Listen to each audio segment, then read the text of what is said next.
不是，你倒半天倒一粒啊？你养的什么猫啊？啊？它倒半天倒一粒什么意思啊？还不如不喂呢。走吧，我们现在要去楼上洗漱啊。不是，他半夜12点起来洗漱啊，很有生活了。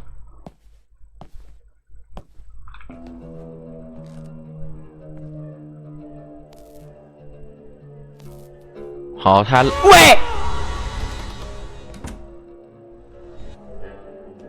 干嘛？还好我没被下蛋啊。然后给咱们留了张纸条，谁呀？他说啥呢？他说什么？医生说这是精神分裂症，但我知道他们。